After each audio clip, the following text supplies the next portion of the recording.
Welcome to the kingdom. I'm Chris, and this is Good Enough Gaming.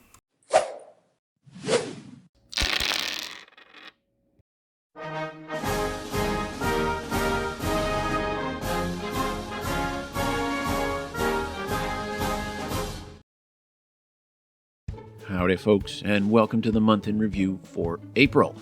There's actually quite a bit to cover this month, so let's dive in, starting with our honorable mentions. But, and this is the first time I'm going to recommend this, definitely check out the winners on the OnePageRules Discord, because there were some really amazing paint jobs and diorama ideas and things like that that were definitely worth checking out. So check out those after you take a look at our honorable mentions. First up is Buzzard B, who painted up the Vampire Berserker for Quest. Now, when I reviewed that file previously, I said it basically looked like a Karen, complete with "Can I speak to the manager?" haircut. And there was another viewer who said it reminded them of Chucky. But here, Buzzard B has actually given it a really nice paint job that the paint on the axe is sharp enough, it looks like it could actually cut you. Plus, the angle of the photo I think is a lot better than what the STL file had. So Buzzard did a great job with the non-metallic metal and an equally great job doing the skin. Super pale flesh is very, very tricky, because if you shade it too much with purples and reds, it looks like it just has a really bad sunburn or Barney after a street fight. But if you do too much layering, it turns white, and then it just looks like it's only been primed very poorly. So here, Buzzard not only pulled off the pale vampire skin, but kept it fleshy enough that it doesn't just blend into the white fur on the boots and on the shoulder plate. So nice job keeping those separate. Really well done overall. The next honorable mention in the solo category goes to GM Pulse, who has managed to use plenty of neutral and earthy colors to keep the general look of a forest creature, but with bright pink and blue accents to really give the model some character. The cloth is really well done too and has excellent contrast, both with the black cloth and with the rest of the model. The base also adds a lot to the piece by taking the heroic rock to the next level, and kudos on adding the object source lighting to it, though I'm a bit confused as to where that light is coming from. Was this piece part of a larger diorama and one of the other models is giving off that glow? I'd be curious to know. Moving on, the last mention in the solo category goes to Noah, who shows that a paint scheme doesn't have to be super elaborate or tricky, but that a simple scheme done well can really shine. The skin looks like it has about 3 to 4 layers on it, but they all blend together so well that you can still see them, but they still look natural. And the face uses light and shadow on the skin that you can see the square jaw, the double chin, the nose and the mouth very clearly. And to get that level of detail on the face of a 28mm or 32mm model is quite an accomplishment. The visor also has a nice smooth blend of blues, and the helmet shows how you can get depth and detail on armor that's just one color. Last of all, really nice job on the leather straps. The way he's done the crisscrossing with the lighter brown over top of the darker gives that really good effect of worn out, cracking leather. Last time I tried such a thing, it looked like I'd painted a ladder on the straps. So well done. Now, if we move on over to the unit entries, there were 7 total, and 4 of them are shown on Discord. So let's just take a look at the other 3 in no particular order. So first up is Diaji, who has decided to go with a bold and bright color scheme rather than something muted and earthy. When I first pulled up the pictures on my desktop and I was still waking up and seeing things kind of blurry, I thought he had gone with a Joker theme just by looking at, the picture from a distance. But then when I opened up the file and realized it wasn't, but still the contrast between the green and the purple is really eye-catching. And there's enough subtle highlighting that the colors don't clash, but instead complement each other. And also, nice job with the leather and the bone on the weaponry. Our next entry is Huge Kid, who is going with a much darker scheme. It may look like a simple scheme with only a few colors, but look closely at it and you can see the attention to highlights on the sash and the carapace. Making monocolor armor or plating is kind of tricky to pull off without making it look really dull. You need enough highlights to distinguish the individual armor pieces, but add too many highlights and the thing looks like it's coming from Tron. Here he's got a scheme that's detailed enough to look solid, but I'll bet he could probably crank this out fast enough to have entire units or even a whole army done in almost no time. The last honorable mention in the unit category goes to Fenica Apologetica. Sorry, my Latin's a bit rusty. Who, like Dioge, had opted for stark contrast and bright colors rather than neutral and earthy tones. I like how the brightest colors are on the weapons, and the guys are painted more subtle so that your eye is actually naturally drawn to the weapons. And by making the heads white, it gives this kind of effect of wearing helmets while also breaking up the carapace so it's not just an ocean of blue. Now, moving on to the armies, we have a special treat here because with the completion of the Human Defense Force, we get to see entire army entries, and there were 8 total.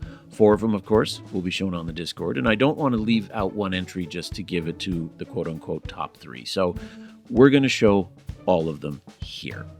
So let's take a look at each one that unfortunately didn't make the podium. Bartosz Rusnak is our first entry, and I can definitely dig the green-gray color scheme because that's almost identical to the color scheme that I use for my Adeptus Titanicus army. He has a really well-rounded army, some infantry, some artillery, some mechs, some vehicles, a nice example of combined arms. And at a 2,000-point game, there's tons of combinations with all the models he's got here to try out. The next army is by Rancorman7, who's gone with a dusty desert theme that looks easy to do while still gives a really solid tabletop standard. I like the subtle use of brighter colors to give some accent here or there, like the red on the shoulder pads and the green on the gun barrel. I also think it was a good call to make the webbing and shields on the ogres black. You definitely needed to make those a different color, but red may have been a little bit too much. So the black breaks up the monotony without becoming this eye-popping accent that almost overpowers the entire model. The next entry is for Tsmikos. Now, I don't know if you were going for a Halo theme here, but that is definitely the vibe I get, at least from the infantry. Nice effort on the hazard striping. I'm painting up an army myself that has lots and lots of hazard striping, and it is not as easy as it looks. The size and spacing has to be just right, and what he's got on the walker legs, I say, is just about perfect. Now, add a thin line of gray on the black, right where it butts up to the yellow, and a thin line of bone on the yellow where it meets the black, or the gray, and you'll see those hazard stripes pop like a jack-in-the-box. And finally, we have Tony Bruncheon, who's printed and painted a lot of models. There must easily be about 10,000 points here. And I like how the army has the green and khaki scheme throughout, but the special units like the stormtroopers get a color that really makes them stand out. And I'm gonna guess that the choice of white for the stormtroopers comes from stormtroopers, yes?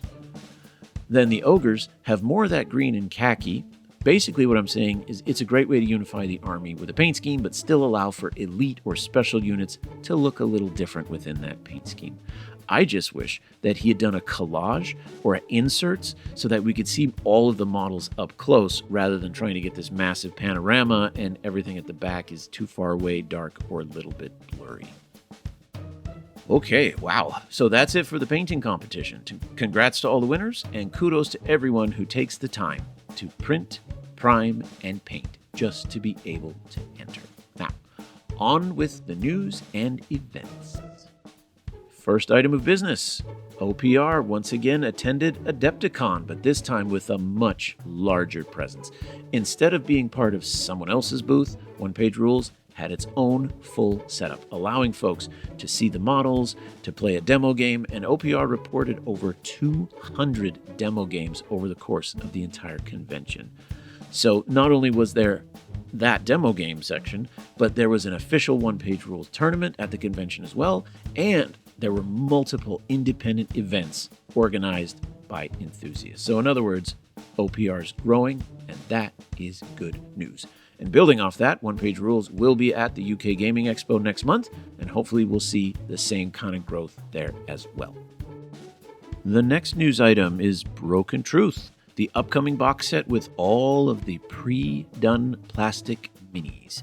Now, all the models have been revealed, and now OnePageRules is starting to show off some of the terrain that will be included as well. So remember, this box set is designed for people not necessarily with no wargaming experience or materials, but it's meant to be an all-inclusive package. package. So it'll have models, it'll have dice, it'll have tokens, it will have terrain. The only thing it won't have is paint. And even those who are already well engaged in the hobby can still benefit from a box like this. I plan to pick one of them up because the 2 starter armies are either great for beginning a new project or adding to an existing project that you have. So the fact that there's not paint, well, I'll direct you to my video about painting or playing with unpainted minis for more on that particular topic.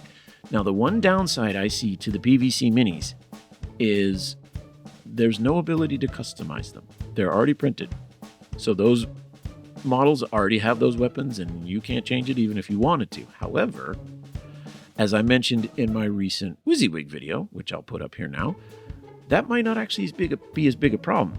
Now, I know some of the folks who are more OCD like me want the models to have the weapons that are quote-unquote official.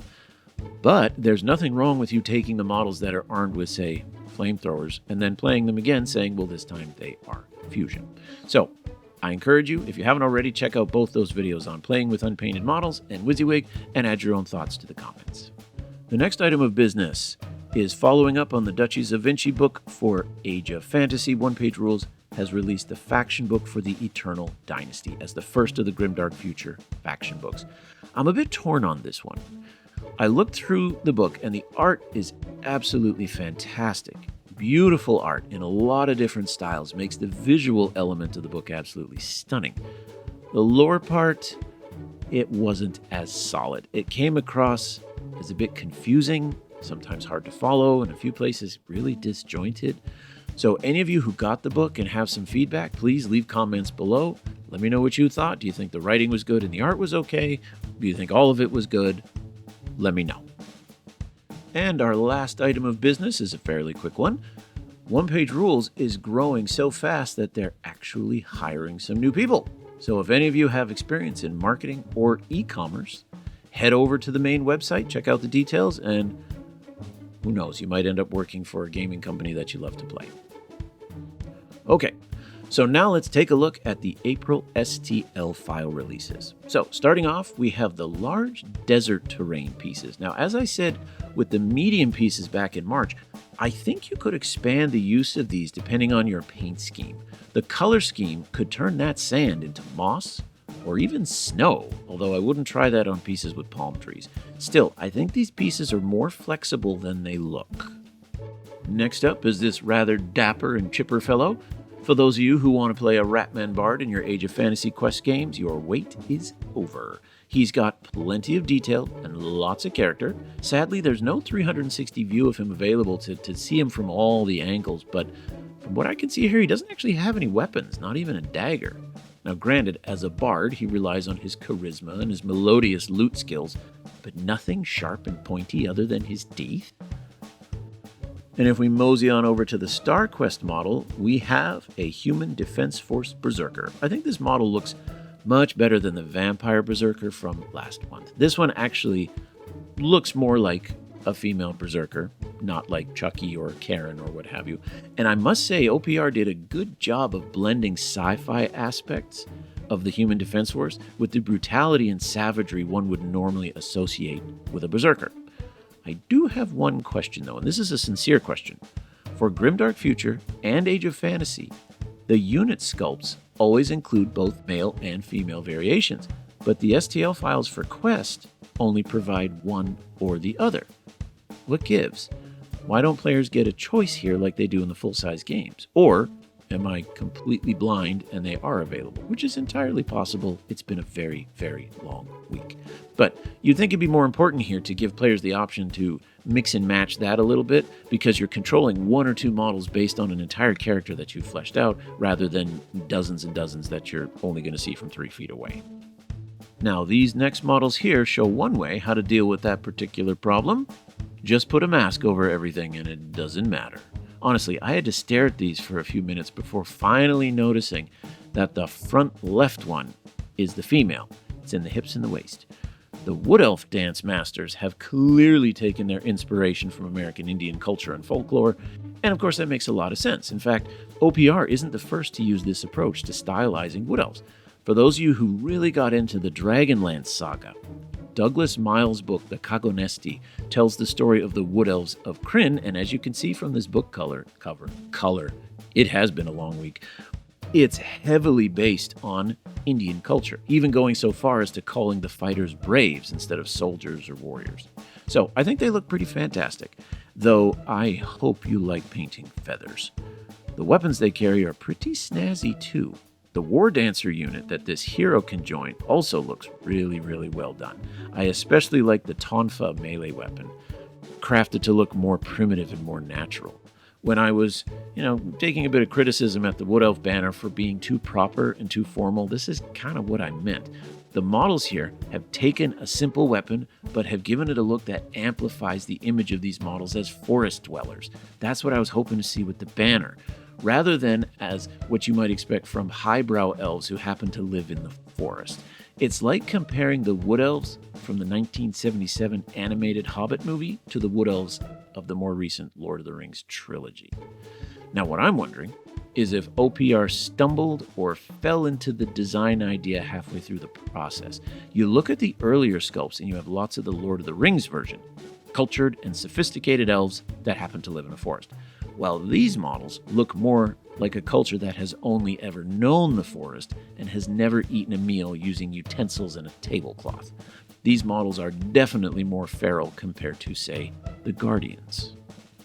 Moving on next, we have the Wood Elf champion riding on an owl and an accompanying unit of owl riders. Again, excellent aesthetic, really well executed.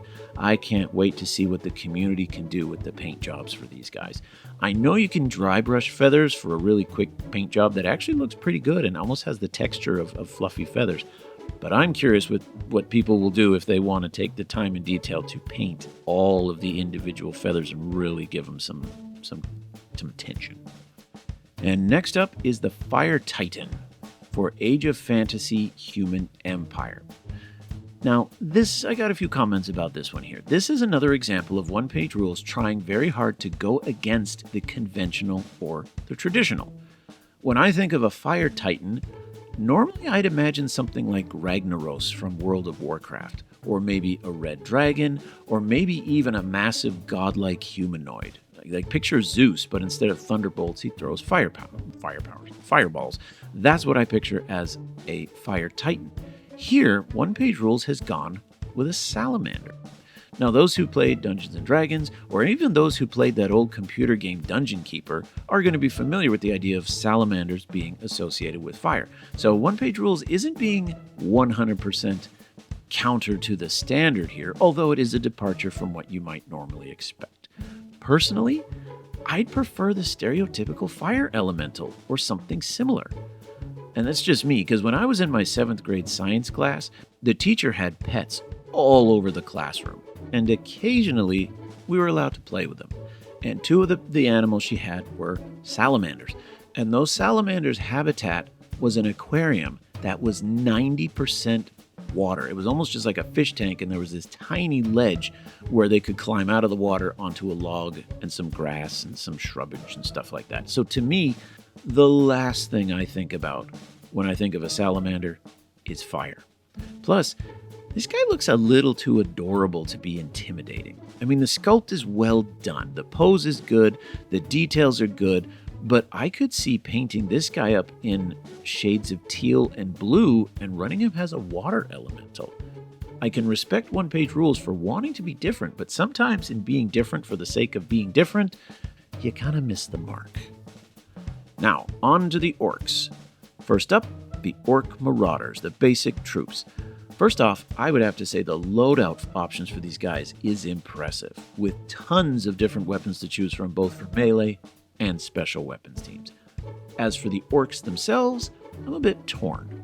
The sleeveless shirts mixed with the combat boots gives for a definite feeling of them being very rough, living out, roughing it, as it were. I know I already said that, but they do look like a semi-nomadic, very live by the land, difficult upbringing, rough and tumble kind of guys. And the feathers and zigzag pattern help them to look a little bit more tribal. Though I think it will be up to painters to really make their armies stick out as different members of clans or tribes based on how they paint all that cloth. Now, the banner looks good. I think it strikes that fine balance between looking formal, but without being too clean or too sharp. This is more what I was expecting from the Wood Elf banner. Now, moving on, we got the sunglasses here. I'm not sure if those add character or detract. The ones that look like goggles, that fits. For a race that lives in Badlands, you'd expect goggles to keep dust and stuff out of the eyes. But the ones that look like the sunglasses that Morpheus wears in the Matrix, maybe not so much. I'm also a little torn about some of the faces. Like the bald one with no facial hair could almost pass as a vampire if you were to paint it in a very pale skin color, while some of the ones with the beards almost border on a bit too comical. Not all. The ones with the braided beards actually look pretty good. Those contribute to this idea of their aesthetic being very, very tribal. I'm not as impressed with the leader, though. I would almost prefer to just take one of the existing models and glue the banner onto his back, maybe green stuff or somehow sculpt the tabard, or just paint him to look a little bit different. The model here looks a bit too stiff. Now, while I have a few complaints about the infantry, I don't have very many complaints about these bikes. I think they look solid. The tusks on the front wheels, the pipes and cages, all of it gives this real kind of primal Mad Max type of feel, and I really think that works. Also, posing them doing a wheelie was kind of a great idea. It's very, very dynamic. Now here we have the shaman, and I really like how this model blends tribal and technical. The clothing, and especially the mask, really fit what I would think of as a shaman or a medicine man in a tribal society. But then you've got that staff, which while it has all of the little trinkets and fetishes and things on it, it has all those cables and wires that definitely bring the shamanistic look into a sci-fi world. The backpack, it's hard to see the whole thing from here, but it's giving me shop vac vibes. You know, when you see in, like maybe not hotels, but work sites or something where someone can put a vacuum cleaner on their back, it kind of looks like that. No? And lastly, we have a named character, Rurthdeg. Oddly enough, he's rocking the same pose as the Marauder infantry leader. But maybe it's because he's pointing at an angle instead of straight forward. Maybe it's the heroic rock. Maybe it's the hat, the medals, and the really sexy pauldrons. Okay, well, not sexy. Let's not get crazy here. But it's curious, he's in the exact same pose, yet it works here. The only thing I would change is maybe the fact that he's standing on a rock. This guy is clearly decked out in pirate gear. He's a captain, he's an admiral, he's at home on a spaceship. So having him stand on a rock seems a bit out of place. It means he's on the ground. Instead, why not have him stand on a barrel, a box, or, I don't know, a treasure chest? Something else that you'd find on a ship to maintain that pirate or admiral theme. So, that's it for this month in review. Please make sure you like the video, subscribe if you haven't already, and drop a comment with your own thoughts. And until next time, keep your dice on the table.